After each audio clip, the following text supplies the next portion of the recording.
Ladies and gentlemen, today I'm going to be breaking down the exact business model that my clients are using to scale to 75K a month. This process is a process that focuses on the whole of the tree rather than just a simple branch. What a lot of people are doing is they're looking at their tree and they're saying, oh, there's a specific bottleneck here, so let's just cut the branch off of the tree. Doesn't work.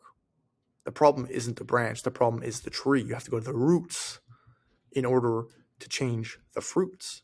That rhymes, right? So today we're going to be talking about the entire process in general. Do you know how many fitness professionals I talk to on a daily basis? I probably talk to maybe 4 to 5 every single day. Out of those 4 to 5, I will always ask them, what's the biggest problem you're facing right now? 99% of them will say, oh, it's a lead problem, right? So this is the process. It's a lead problem. I just need to get more leads. I just need more leads, right? Sure. Okay.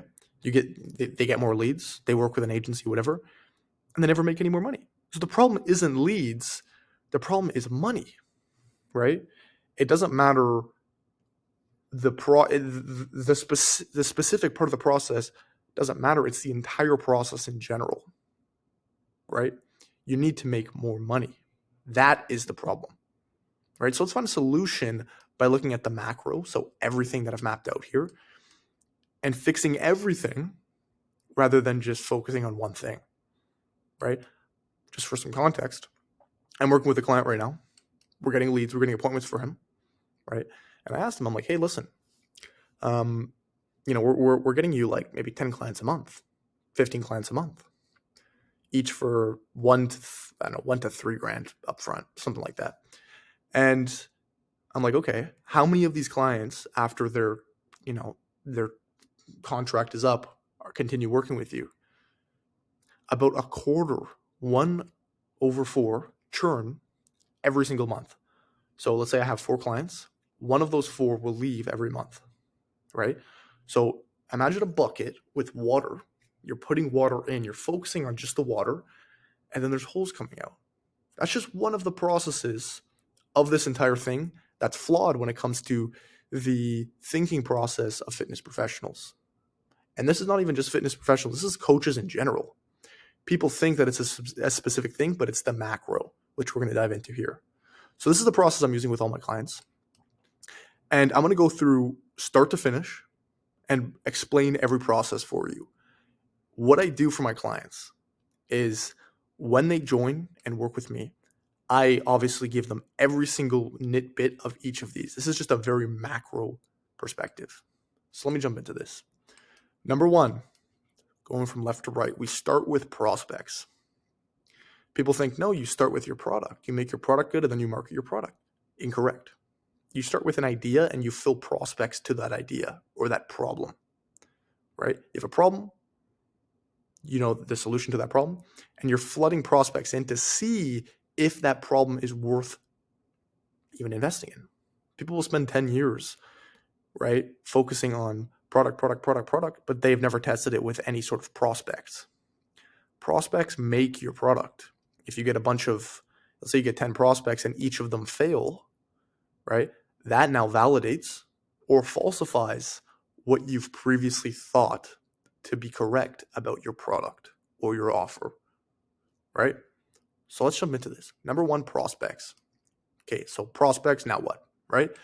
You have to know exactly what kind of prospects you're working with. So the niche and market. The what are you even offering to these prospects, right?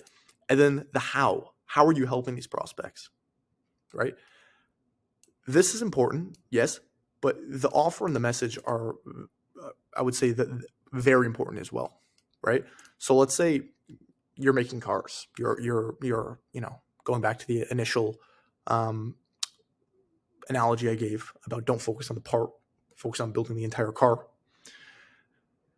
With your niche and your market, think about how many people have made cars in the past, right? You don't even know because you know the big ones, Honda, Volvo, BMW, whatever, right? You don't know the thousands of others that have failed. Why have those others failed? Because the product wasn't good and the how wasn't good either. So what the car was and what the car did, the how behind the car wasn't good, right? What is that validated through? That's validated through prospects, right? So everything goes back to prospects, but with this, you start with marketing, right? You need to know who, you need to know what, and you need to know how, specifically around that process. Once you know these, you're 75% of the way there, right? You're 75% of the way there. You're 3/4 there, because there is this pretty much, there's this guy. He is a billionaire and he works for a consulting group. He specifically focuses, I think he's McKinsey Consulting. He pretty much, his job is to find companies to invest in, startups to invest in. And he said the biggest thing that I look for is a unique insight, right? How is a unique insight formed? A unique insight is formed through prospects and your message and your offer and who, right? So if you can get this dialed in, you're just going to be preaching your message 1,000 times over, right? And you're going to get people who resonate with that. So now that you know kind of your message, whatever, you're now going to have to get people around that, right? So how are you going to do that? There's only three ways. Post organically, so content, ads, right? So paid acquisition, or some form of outbound, if you're reaching out to people you know on a cold or on a warm basis or on a cold basis, right? Pretty much after this point, after this impression is fed to them, it could be multiple times, it could be one time. There becomes a point, right? This process could be, let's say, 6 months long. This process could be 2 seconds long. We don't know. There becomes a breaking point, right? A focal point per se, where their interest builds up. They resonate with that message. They have that problem. Your message resonates with them. And now their interest on an emotional level has built up so much that there becomes a tipping point where they now become a lead, right? What is a lead? A lead is someone you have a means to contact, right? So if someone just looks at your post, but you have no way of contacting them, no way of reaching out to them via DM, calling them, emailing them, whatever, that person's not a lead because you can't reach that person, right? So when you are interested in someone or something or some service or product, they will tell you. A girl, if she's interested in you, will tell you, hey, we've been seeing each other for a few months. What are we? What is this relationship? Right? It's the same with a prospect. They will give you their information, their phone number, name, email, whatever, Instagram handle. And then that tipping point from marketing now turns into sales. So now it becomes a sales process, right? Once they're a lead, now you have their foot in the door. You have their foot in the door, and now your job is to pull them through the door into that sales process and get them to the end. So what does this look like? This looks like you have the lead, number one.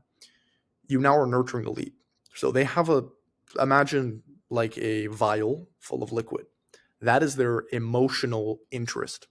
Your job is to just keep putting more liquid in that vial, right? Until it overflows, until they have to take action. They're emotionally so invested. How are you going to do that? You're going to do that through nurturing them. Nurturing can be a long process. People, you hear people talk about sales processes.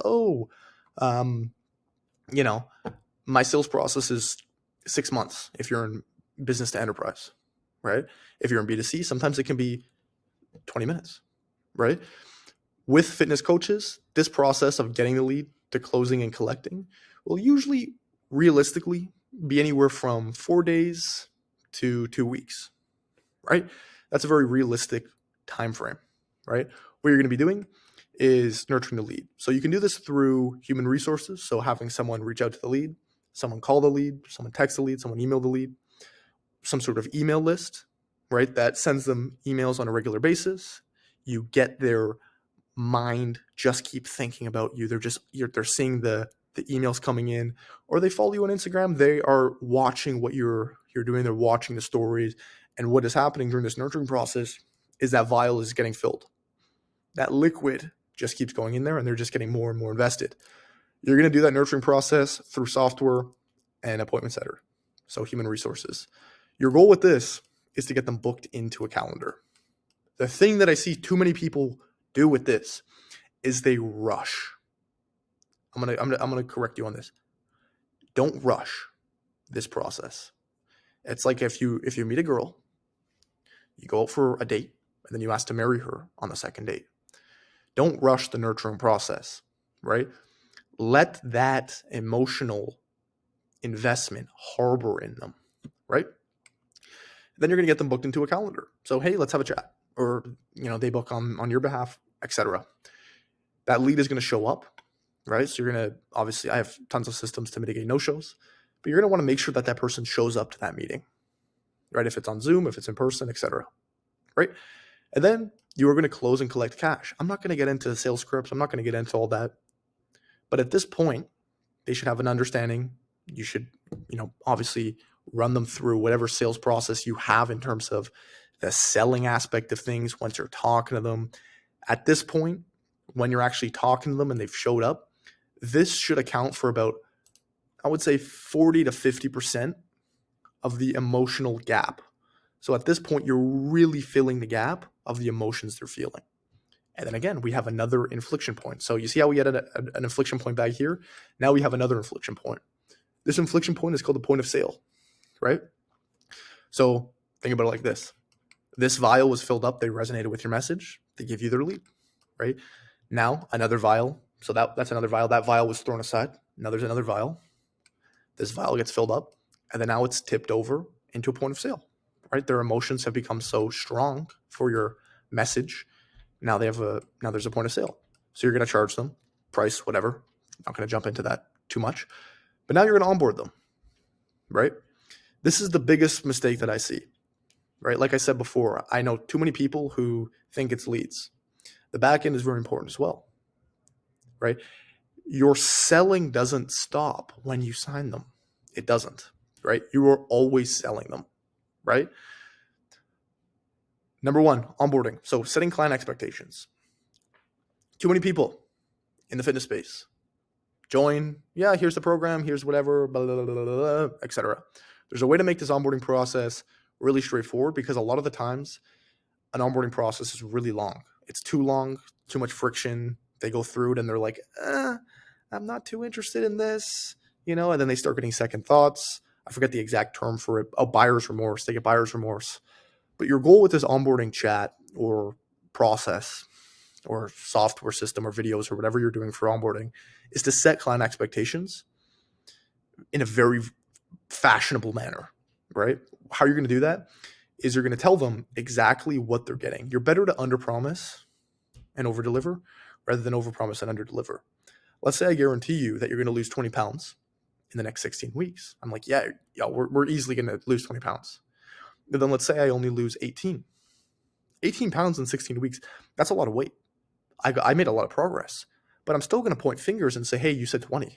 I'm still going to be a little bit mad, right? So I would rather say, hey, we're going to shoot for 12, right?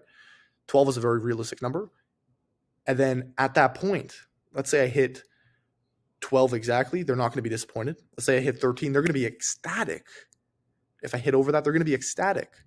So it's the difference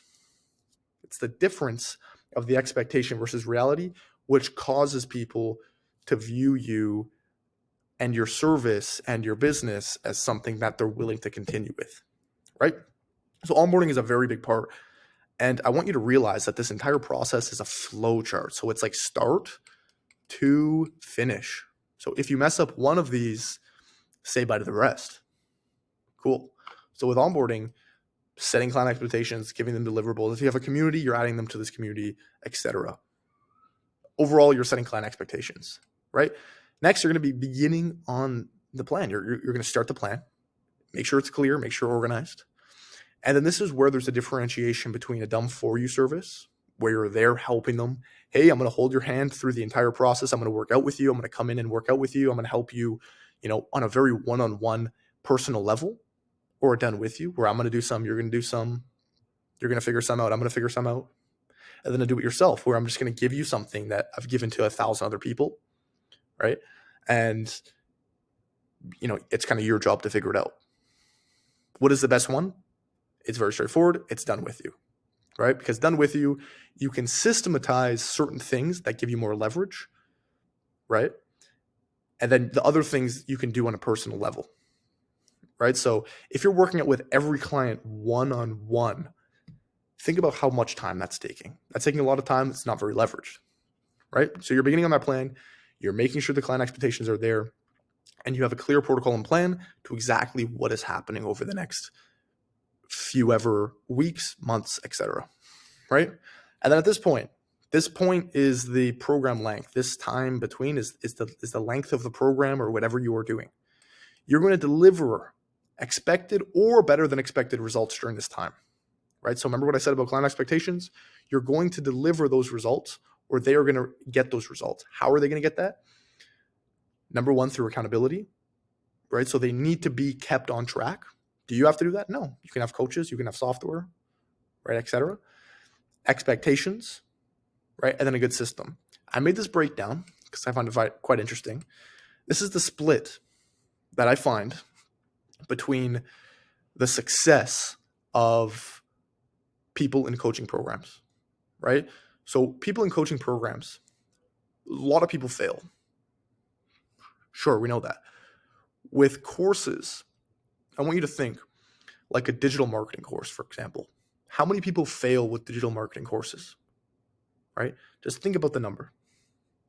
99%. That was a statistic from one of the people in the space that I'm working with. He told me 99% who go through courses fail, right? They don't reach the expectation. So whose fault is it then? Is it your fault as the coach, or is it the fault of the person going through the course? In my opinion, working with the people I work with, the fitness coaches I work with, it's 50% the user and 50% the game, right?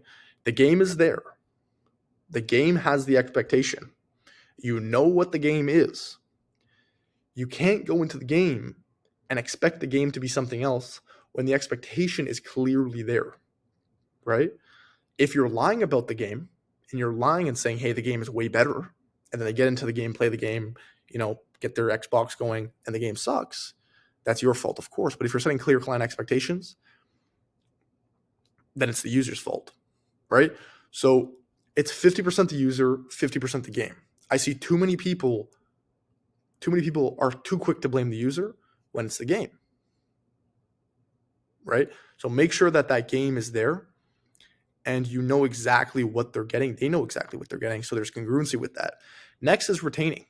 This is by far, this is one of the biggest bottlenecks that I see with fitness coaches. By far, retaining. Like that analogy I gave before about the bucket with water. What's the point of getting more leads if you keep losing them, right? You're better off taping up those holes on the bucket, not putting any more water in. Once it's taped up, once it's shut, then putting water in, right? Then putting water in. How do you retain?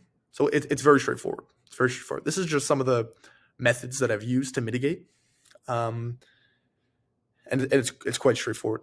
All it does is you are just making sure that you are accountable and they feel like you're there for them.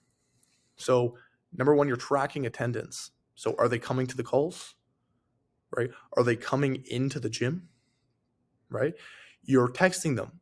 Don't bombard them. People don't want to be bombarded, and people don't want to be bombarded at all. You have to find a balance between that. What the balance is I find two to three times a week is perfect. Number three, this is more optional, but if you're in person, I would send cards. Send cards once a month. I know there's this one salesman that in the 60s, he did this. He sent a card once every bi-weekly, so once every 2 weeks, to like 1,000 or something people, handwritten. He just like signed his name. It was all printed. And he, I think, sold some of the most amount of cars. He has a Guinness World Record for the most amount of cars sold. Forget his name. I think it's like Joe something, right?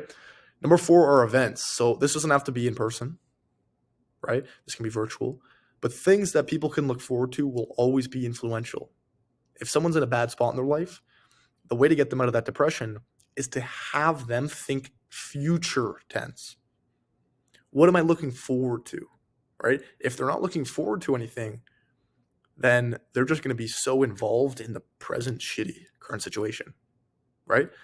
And number 5, this is probably the biggest one, exit interviews. So when people are fed up, they're done, I want to quit, don't give them the option to just say, okay, that's fine, cancel credit card, bye. Don't give them that option. A lot of the times, you'll get them on a meeting, and you'll say, hey, what did you not like about the service? They'll say, hey, I thought the service was more accountability based. And then you'll say, oh, accountability based. Oh, okay, I didn't realize that. I thought you were more looking for this. We actually have a section that focuses on this. I can just get you in there. I think that was a miscommunication with the salesman, right? Oh, you'll be surprised about how many people are unfamiliar with kind of like the process or whatever, and then you can relocate them to something that's more congruent with actually what they're seeking. So exit interviews are crucial. During this time, people are going to be mad. People are going to be emotional. Oh, I'm not interested in re-signing. F off. Give me my money back, etc. Your job is to remain grounded. Your job is to ask them questions. Ask them how they feel, right? And then your job is to trace them back, if you set proper client expectations, to their client expectations. Hey, with the client expectations, we did this, and you did this, right? Or you didn't do this, and that's not my fault as a coach. We have a contract. We have an AGSO, and that's kind of what we're going to be running by, right? Straightforward. So you are going to have to do exit interviews. Don't let people text you and say, I'm done. Say, hey, let's set up a Zoom meeting and let's chat. Or let's set up in person. And you'll be surprised about how many people you can find a new solution for, or just keep them going on the current process by remotivating them, getting their emotions up again, right? And then every business, if you try to sell your business and you don't have monthly recurring revenue, there's going to be a little bit of disparity with that. Why? Because investors and the value of your business is based off of your MRR, your monthly recurring revenue, right? So at this point, we've reached another inflection point where their trust is really high in you, yourself, you, your business, and your product. Those three things, three key things, where then now you can say, hey, we've gotten great results for you. I'm going to ascend you, or I'm going to put you on a monthly recurring plan, right? So usually what I do at the point of sale is a one-time, hey, it's one time for 16 weeks, or hey, it's one time for 4 months, or hey, it's one time for 3 months, 90 days, right? And then at this point, you're going to set a meeting and you're going to ascend them to a monthly recurring basis. Hey, it's going to be 500 a month from now. You've gotten great results. We're just going to keep going here. They trust you at this point. They know what you're about. They've been on those calls with you. They know what the service is. They've gotten results. They love you. They're invested in you. And then now you can ascend them. This is the golden territory. This is where you want to get to, right? And then at this point, you're going to be doing the same thing, setting client expectations, doing everything. But now you're a lot better off rather than just saying, hey, at this point, just give me $200 a month, right? You're better off charging up front and then ascending them or bringing them to MRR. What does the ascend option look like? The ascend option is basically telling them, hey, you for the 16 weeks, we did, I think, $2,000. What we're going to do is, highlight their goals, of course. I know you wanted to put on that little bit of muscle. Realistically, that's going to be more of a 6-month process. For those 6 months, we can just do a one-time payment of $6,000, something like that. I don't know. Or MRR, which I love. It's very straightforward. So this is the entire process, right? Do you see how now that we've went through that entire process and we've gone through from the prospect level to the ascend and end goal process, that when people say, oh, I just need more leads, doesn't make sense. If you need more leads, I want you to ask yourself this. If you were the type of person that says, hey, I need more leads, ask yourself this. How many impressions have you gotten in the last 30 days, right? Ads, organic, people you've reached out to, etc. How many, right? Add that up. Message. What does your message look like? Is your message different? Do you have any sort of unique insight, like I said? Or are you just a commoditized same shit as everyone else? Is your offer a little bit different? Or are you just offering fitness coaching, lose weight? What? Right? Or what about your niche? Are you just helping everyone, or are you helping a specific person? Right? And then when you even get leads, right? Do you know how to close those people? Do you have the nurturing systems, or are you just adding them to an email list that sends them an email once a week with a fucking meal plan? People don't give a shit about that. I can look up online free meal plan and get a meal plan right now, right? There's no unique insight. You don't know anything about sales. You don't know anything about nurturing. You don't know anything about how to feed impressions, how to master your messaging, right? And even if I get you a sales call with someone who knows a little bit about you, the odds of you closing that person will be low, because do you actually know how to go throughout that sales process really effectively and leverage sales assets, leverage certain other things to make that a smooth process? And then even if I get a client to pay you money, right? Do you know how to retain that client and then ascend them to MRR level, right? Do you know how to set good expectations? Do you know how to onboard someone? Do you know how to put together a community, right? So instead of focusing on one specific bottleneck of, oh, I just need more leads, let's focus on the whole picture here. Let's focus on getting everything dialed in, because once the entire tree is fixed and the entire tree is healthy, then the fruits of that tree are going to be really fucking delicious. Really fucking delicious. So I hope this video made sense. We went through everything today. We went through quite a bit.